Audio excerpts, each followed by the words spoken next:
আসসালামু আলাইকুম। আজকে তৈরি করে দেখাবো সুস্বাদু ও মজাদার শিরখুরমার রেসিপি। তাহলে চলুন দেখে নিই কীভাবে আমি এটি তৈরি করলাম। প্রথমেই দিয়ে দিচ্ছি 1 টেবিল চামচ ঘি। ঘিটা গলে আসা পর্যন্ত অপেক্ষা করছি। ঘিটা যখন সম্পূর্ণভাবে গলে আসবে তখন আমি ব্যবহার করব কিছু ড্রাই ফ্রুটস। আমি এখানে ব্যবহার করছি কিছু কিশমিশ, খেজুর, কাঠবাদাম ও কাজু বাদাম।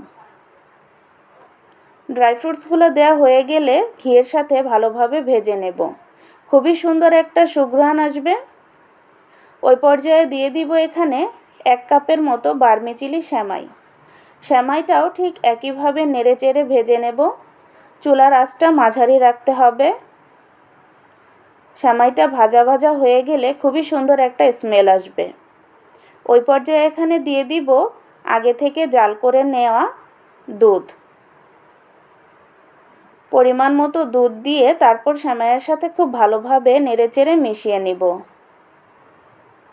মেশানো হয়ে গেলে তারপর এখানে ব্যবহার করব 2 টেবিল চামচ গুঁড়ো দুধ। গুঁড়ো দুধটা দিয়ে ভালোভাবে মিশিয়ে নেব। মেশানো হয়ে গেলে দিব সামান্য পরিমাণে লবণ। অনেকেই মিষ্টি খাবারে লবণটা পছন্দ করেন না, তারা এটি স্কিপ করবেন। তারপর এখানে দিয়ে দিব কনডেন্স মিল্ক। আপনারা চাইলে চিনিও ব্যবহার করতে পারবেন, তবে এই রান্নায় কনডেন্স মিল্কটা ব্যবহার করলে রান্নার স্বাদটা খুবই ভালো আসে। চেষ্টা করবেন কনডেন্স মিল্কটাই ব্যবহার করতে। তারপর নেড়েচেড়ে মিশিয়ে রান্না করে নিচ্ছি। চুলার আঁচটা মিডিয়াম রেখেই রান্না করছি। এটা খুব বেশিক্ষণ জাল করব না, পরিমাণ মতো ঘনত্বে আসলেই নামিয়ে নেব। কারণ যে কোনো সেমাই জাতীয় বা পায়েস জাতীয় খাবার রান্নার পরে অনেকটাই ঘন হয়ে যায়। তো আমার রান্নাটা প্রায় হয়েই এসেছে। এ পর্যায়ে মিষ্টিটা একটু চেক করে নেবেন, কম বা বেশি হলে অ্যাডজাস্ট করে নেবেন। তো এই পরিমাণ ঘনত্বে আসার পর আমি এটি নামিয়ে নিচ্ছি।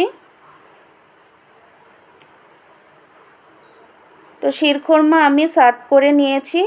এটা খেতে অসাধারণ মজার হয়, অবশ্যই একদিন রান্না করে দেখবেন। আর এরকম আরও রেসিপি পেতে আমার পেজটি ফলো করবেন ও চ্যানেলটি সাবস্ক্রাইব করবেন। রেসিপিটি ভালো লাগলে অবশ্যই একটি লাইক দিয়ে দেবেন। আল্লাহ হাফেজ।